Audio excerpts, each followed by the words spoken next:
Hello, friends and beautiful people. This is the Afro Atheist.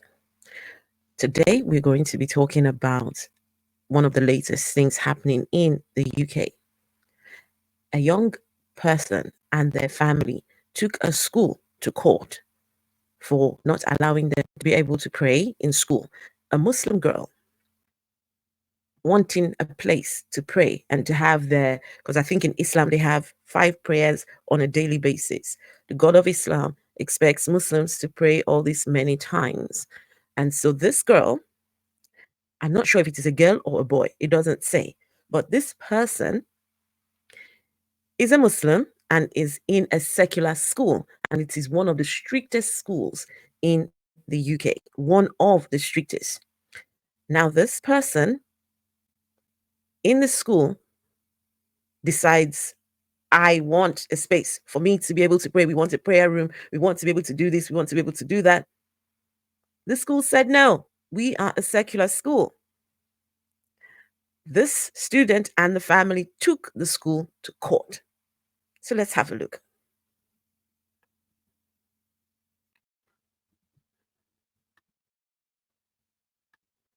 A Muslim student loses the bid to take part in prayer rituals at Britain's strictest school.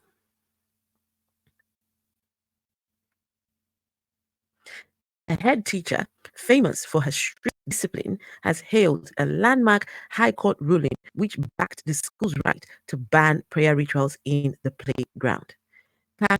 Birbalsingh, the head of Michaela Community School in Brent, North London, said the outcome was a victory for all schools after a judge rejected a Muslim's pupil claim that the policy interfered with her right to religious freedom.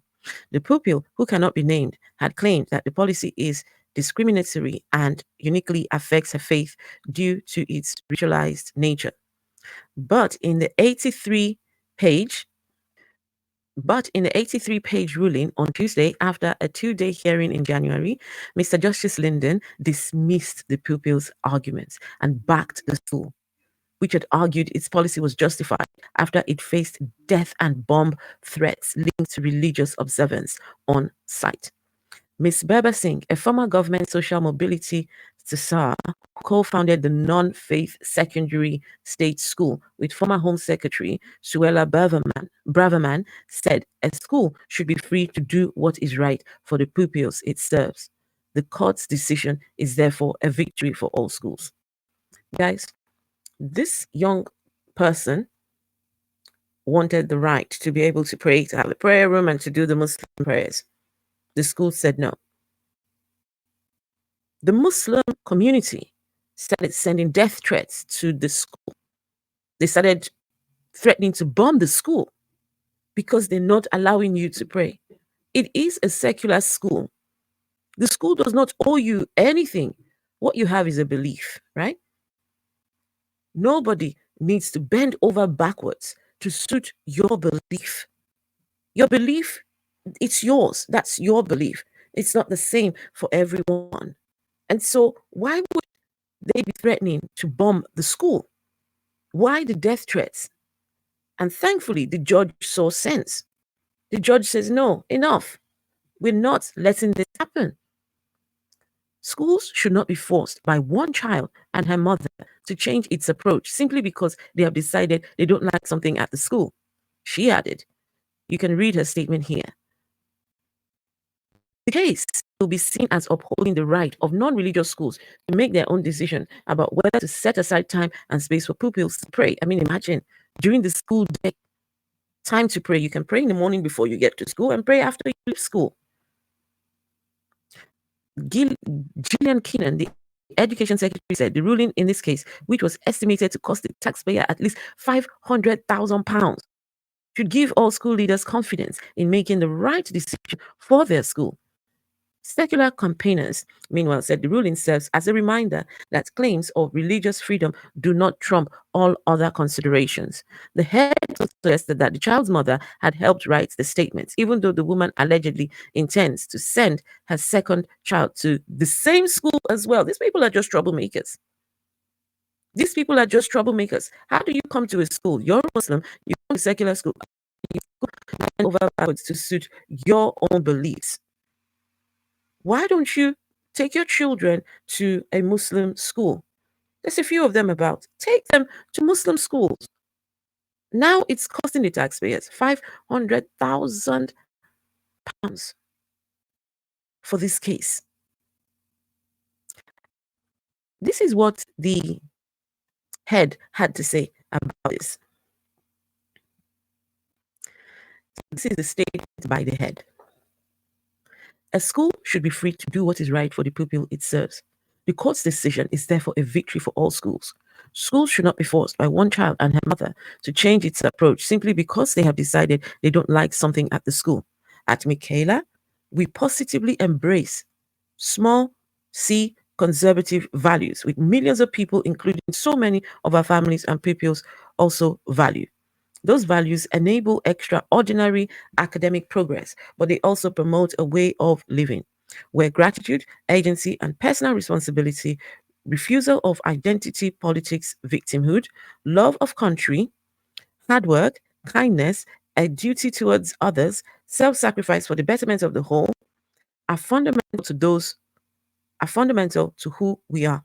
Multiculturalism works at Michaela, not because we have entered the identity space of the school in order to accommodate difference, but because we have a clear identity which anyone can sign up to if they are willing to compromise. It's clear that this Muslim family are not willing to compromise. Instead, they want the school to compromise to them and their beliefs. Michaela is the school that works miracles in London's inner city, achieving on average, nearly 2.5 grades higher at GCSEs. So, guys, I went digging and found out that kids were being bullied. Muslim kids were being bullied in the school by fellow Muslims. The stricter Muslims busy bullying the not so strict Muslims, the ones that didn't have to pray in the school. The stricter Muslim kids were placing these demands on the others. Oh, but you've got to pray. Oh, but you've got to pray. These beliefs, they are so toxic. They make people think it is their right to impose these expectations on people. If you do not like the school, if you do not like Michaela's school, then go ahead. Go ahead and find you a school that is accepting of your religious beliefs. Michaela School, it's a wonderful school, been doing great things for the kids, serving the community, shouldn't have to bend over backwards just to fit your own narrative. And it is clear by the judge that, look, because it's a secular school, you knew it was a secular school before you sent your child to that school. You knew that. You knew it was a secular school.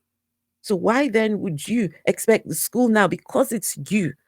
This sense of entitlement, it is something. Now, if the school and the judge had decided to bend over backwards, then tomorrow they'll place so many other demands. And think about it. Muslim kids are not the only kids in that school. They cater to other children as well, of all different faiths and different beliefs. And so if everyone comes to school and starts expecting the school to meet their demands, hello, they can't do that. Your beliefs are your beliefs. And your beliefs might not be true after all. There's simply a belief. And so, yeah, I applaud the judge's decision. Yes, in the UK, it's a very secular state. And of course, people have the right to freedom of expression, right to your beliefs or the lack of beliefs. But not to let your beliefs infringe on other people's rights and other people's lack of belief or belief. No, you don't have the right to do that. You have the right to own your beliefs and to have your beliefs. But when your beliefs start to impede on other people, then that becomes a problem to the extent you want the school to bend over backwards. Can you imagine taking your kid's school to court because you want a place for your child to pray? The country where I grew up in, no, that sort of thing will not be allowed to happen. Absolutely not. Feeling of entitlement. So go ahead and let me know what you think. Should schools be made to bend over backwards to fit children's beliefs, the expectations of their beliefs? There are thousands of these beliefs all over the place: Islam, Christian, Hindu, Sikh, Buddhism, and all the isms. Should we take our children to these schools and expect the school to dance to our tune? Is this what's going on? So let me know what you think. And if you're not subscribed, please make sure to subscribe, and I will catch you in the next video.